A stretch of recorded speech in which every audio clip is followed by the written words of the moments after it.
The Pentagon has summoned the military officials from around the world for a gathering in Virginia. Now, according to the Washington Post, even the top generals and their staff don't know the reason for this meeting. Now, according to reports, the highly unusual directive was sent to virtually all of the military's top commanders worldwide. Now, the directive was issued earlier this week as a government shutdown looms, and the Trump administration had earlier announced plans to undertake a sweeping consolidation of top military commands. There are about 800 generals and admirals spread across the United States and dozens of other countries and time zones. And this unprecedented order applies to all senior officers with the rank of brigadier general or above and their Navy equivalent serving in command positions and their top enlisted advisors. Now, typically, these officers each oversee hundreds or thousands of rank-and-file troops. And the order has come amidst confusion and alarm over the recent changes in the Pentagon. Even those overseeing troops in conflict zones, interestingly, are being pulled away from their command. The move has left the top officers baffled and worried, with some openly questioning the risk of yanking so many of the military leaders off duty at the same time to a certain specific location. Now, Pete Hegseth had earlier directed that the number of general officers be reduced by 20%, firing senior leaders without cause, and also a high-profile order to rebrand the Defense Department as the Department of War. All right, now joining us on the broadcast, we've got Professor James A. Russell, who's the Associate Professor at the Department of National Security Affairs at NPS, where he teaches courses on U.S. foreign policy. Professor Russell, thank you very much indeed for joining us here on WION. Now, this is a pretty baffling order that's been given by the Pentagon. Has it ever happened before that the military leadership of the United States of America has all been asked to congregate in one location at the same time? No, certainly, Mohammed, not in recent memory that I can recollect.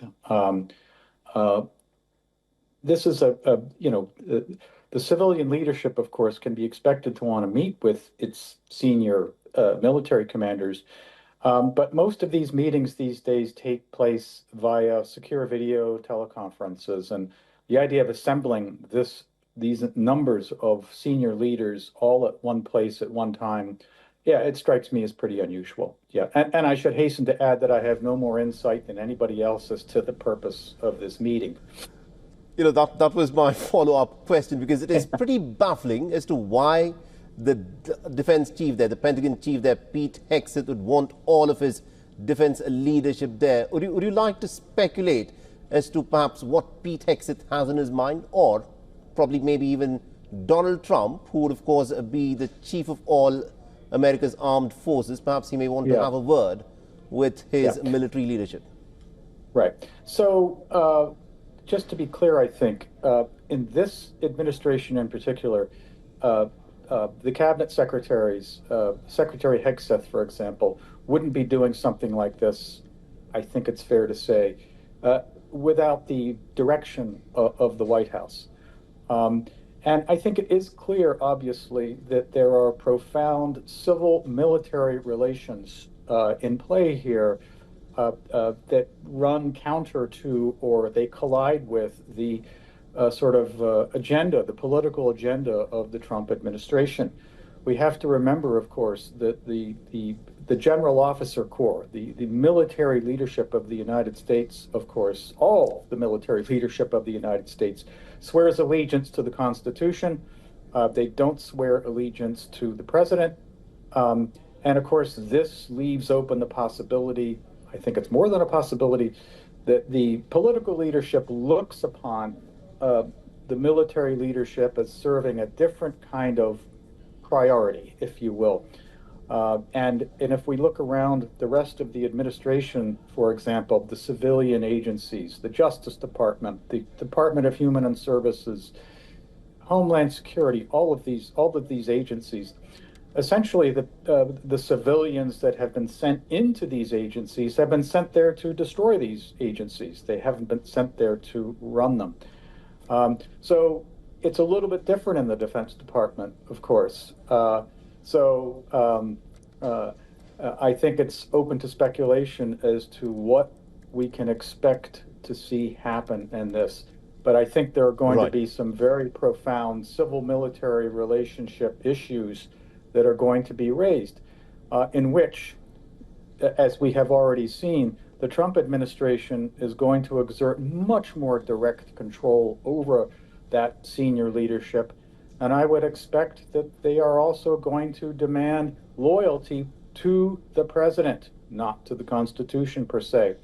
And it's worth also pointing out that military commanders are now being placed in positions of accepting direct orders that are obviously in violation of international law. And I'm speaking here directly about the attacks on the vessels in the Caribbean, in which boats have been destroyed without any reference to international law and due process. So there are a host of civil-military relations that I think are at front center in the "Make America Great" Trump agenda. Right. But I think, but I would say, Mohammed, relative to your earlier point, that loyalty to the president is going to be at or near the top of the agenda. We have to also remember that this is a president that has ordered American troops into the streets of American cities to quote unquote police disorder. And the administration expects that these orders are going to be carried out regardless of any qualms about clashes with the Constitution. And it has also to be said, I'll state the obvious here, that while constitutional specialists have said the president has no such authority under the Constitution, the reality is that the Supreme Court, which is stuffed full of conservative Republicans, some of which have been appointed by Trump, have essentially ceded this authority, extra constitutional authority, to the president. And the Republican majority in Congress shows no interest in reining him in. And the Supreme Court certainly shows no interest in reining him in. Professor Russell, I think you've raised a number of very important points as to what is at stake, because this is an unprecedented summoning of the military leadership of the United States of America. Trump, of course, will say that as the president, he is the supreme commander of all American armed forces. It is going to be very, very interesting to see as to what actually transpires once the military leadership assembles in Virginia there. Thank you very much indeed, Professor Russell, for joining us with our perspective. Thank you very much. Thank you.